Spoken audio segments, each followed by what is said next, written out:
नमस्कार दोस्तों, मैं आप सभी को आइडियल स्टडी पॉइंट में स्वागत करता हूं। जैसा कि आप लोग देख रहे हैं, मैं आप सभी के लिए क्लास 12th के लिए एनसीईआरटी मैथ सॉल्यूशन आपके लिए लेकर आ गया हूं। ठीक है, मैं आज आपको प्रश्नावली 4.2 चैप्टर का सॉल्यूशन कराऊंगा।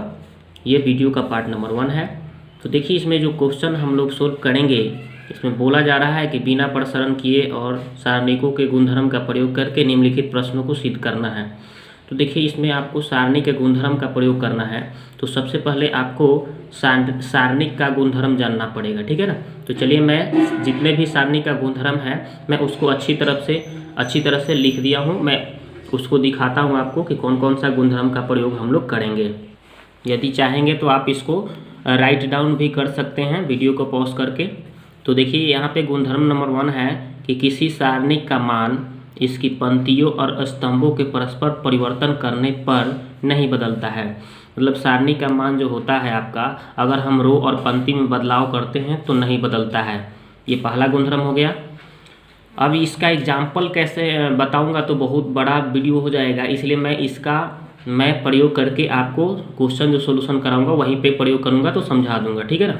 अब देखिए, गुणधर्म नंबर 2 कहा जा रहा है कि यदि किसी सारणिक के कोई दो स्तंभ या पंक्तियों को परस्पर परिवर्तन कर दिया जाए तो सारणिक का चिन्ह परिवर्तित हो जाता है।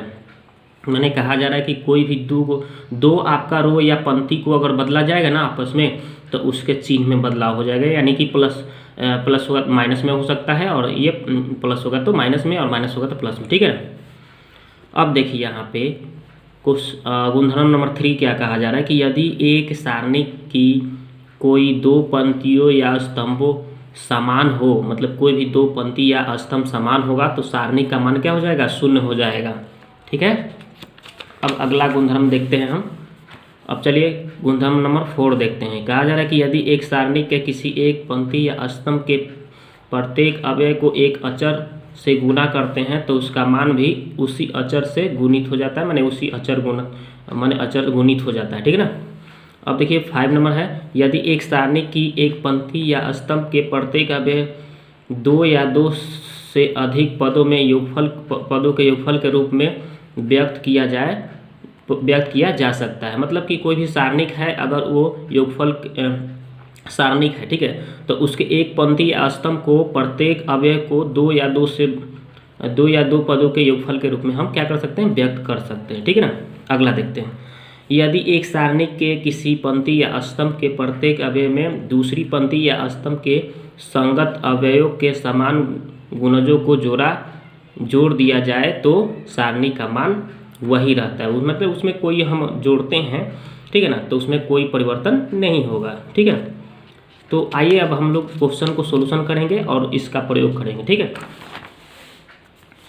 तो ये देखिए क्वेश्चन नंबर 1, इसको आपको क्या करना है? इतना को 0 सिद्ध करना है। तो सबसे पहले हमने इसको लिख दिया। ठीक है ना। जो डिटर्मिनेंट है उसको लिख दिया। हमको इसको 0 मान लाना है। ठीक है ना। तो हम सबसे पहले क्या किए हैं, तो ये देखिए यहाँ पे ये जो देखिए ये C1 हुआ, ये C2 हुआ, ये C3 हुआ। तो इस C3 में से हम क्या किए हैं कि देखिए यहाँ पे C3 है ना, ये C3 यहीं पे लिखना है। इस C3 में से हम किसको घटा दिए हैं? तो C2 को घटाए हैं, ये घटा दिया हूँ। तो देखिए, इसमें से अगर ये घटाइएगा तो A में से A घटेगा तो ये क्या खत्म हो जाएगा। मतलब इतना में से इसको घटाइएगा तो A से A तक खत्म हो जाएगा, लेकिन X बचेगा। तो वही मैंने लिखा है। देखिए फिर यहाँ पे देखिए, इसमें से इसको अगर घटाते हैं आप तो B से B कट जाएगा, क्या बचेगा? Y बचेगा। फिर इसी तरह इसमें से इसको घटाइएगा आप तो C तक कट जाएगा तो क्या बचेगा? आपका Z बचेगा। और इसमें तो हम कोई चेंजिंग नहीं किए हैं। C2 को तो ऐसा ही लिख दिए हैं और C1 को ऐसा ही लिख दिए हैं, क्योंकि हमको काम कहाँ करना था? C3 के स्थान पे। अब यहाँ पे देखिए एक गुणधर्म का यूज हो रहा है कि यहाँ पे देखिए C1 का मान और C3 का मान बराबर दिख रहा है आपको। XYZ है तो यहाँ भी XYZ है। तो हम लोग गुणधर्म नंबर 3 में पढ़े थे कि यहाँ पे जब कोई भी आपका रो या पंक्ति अगर बराबर दिखेगा तो आपका क्या करना है? उसका मान जो होगा, मैट्रिक्स का मान 0 हो जाएगा। ये देखिए गुणधर्म नंबर 3 है ना कि नहीं, कि कोई भी आपका दो पंक्ति या स्तंभ का मान अगर समान होगा तो सारणी का मान क्या हो जाता है? शून्य हो जाता है। यही आप गुणधर्म लगाएंगे। ठीक है। तो यहाँ पे देखिए, यहाँ पे C1 और C3 बराबर दिख रहा है आपका ये वाला, इसलिए इस डिटर्मिनेंट का मान क्या हो जाएगा? शून्य हो जाएगा। जो हमको शून्य लाना था ना, आ गया, ये सिद्ध हो गया। ठीक है। अब क्वेश्चन नंबर 2 देखिए, इसी तरह से हम इसको सोल्व करेंगे। तो देखिए इसको हमने डिटर्मिनेंट को लिख लिया, अब हमको इसको भी शून्य लाना है। हम देखिए क्या किए हैं कि ये C1 C2 C3 इस सबको जोड़ दिए हैं, C1 के स्थान पे लिख रहा हूँ, ठीक है। तो इसमें इसको जोड़, मतलब ये तीनों को जोड़ना है, ठीक है ना। तो इसको जोड़िएगा आप, तो देखिए इस सबको अगर एक जगह जोड़िएगा तो ये देखिए B से B कटेगा, C से C कटेगा और A से A कट जाएगा, तो क्या हो जाएगा यहाँ पे 0 हो जाएगा। इसी तरह से इसको इस सबको जोड़िएगा तो देखिए B से, ये देखिए प्लस में B है, ये माइनस में B है, तो कट जाएगा, minus C plus C cut जाएगा, फिर minus A plus A cut जाएगा, तो क्या आ जाएगा 0 हो जाएगा। इसी तरह से ये भी कट के 0 आएगा। देखिए C से माइनस C खत्म, माइनस A से A खत्म, माइनस B से B खत्म, तो यहाँ पे भी क्या आएगा 0।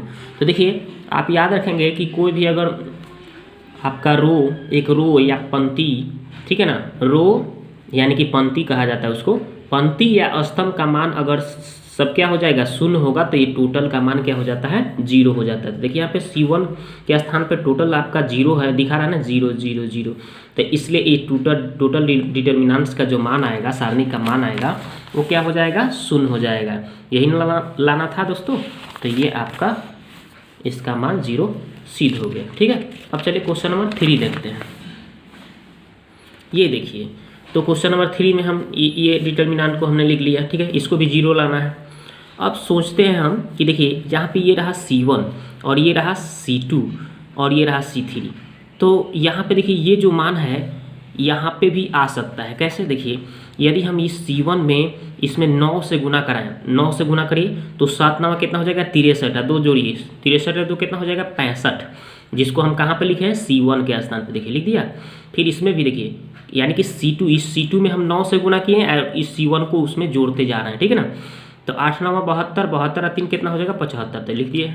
9 में 9 से करिएगा तो 9 9 81 या 5 कितना हो जाएगा 86, और लिखना कहाँ है C1 के स्थान पे, इसलिए इस लाइन पर लिख रहा हूँ।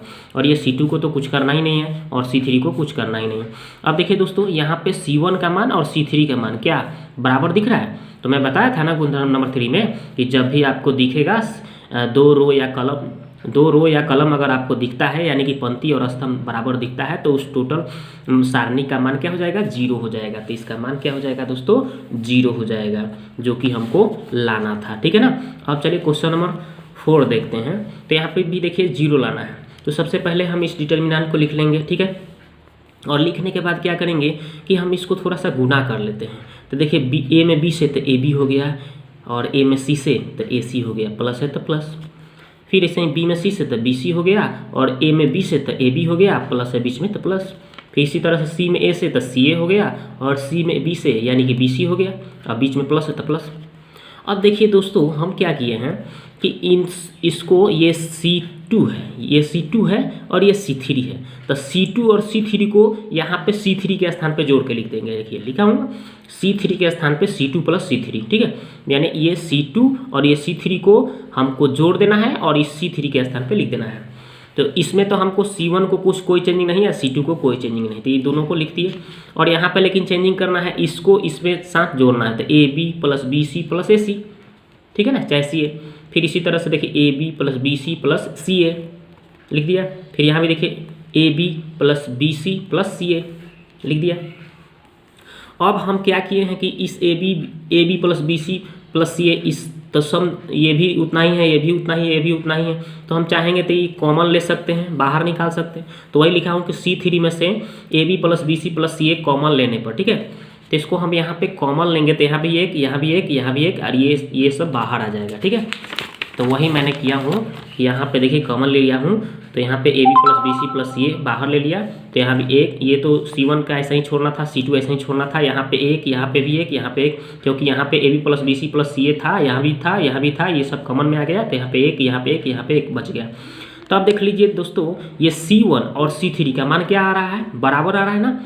तो C1 और C3 जब बराबर हो गया तो इस डिटर्मिनेंट का मान क्या हो जाएगा 0 हो जाएगा, इस सारणी का मान क्या हो जाएगा 0, ठीक है ना। और ये पहले गुना में था, तो जब 0 से गुना होगा तो ये टोटल का टोटल क्या हो जाएगा 0। तो इस डिटर्मिनेंट का यानी कि सारणी का मान क्या आ गया 0, जो कि हमको यही ना सिद्ध करना था दोस्तों, 0 लाना था, तो हो गया ना। तो चलिए अब अगले सवाल को देखते हैं, क्वेश्चन नंबर 5।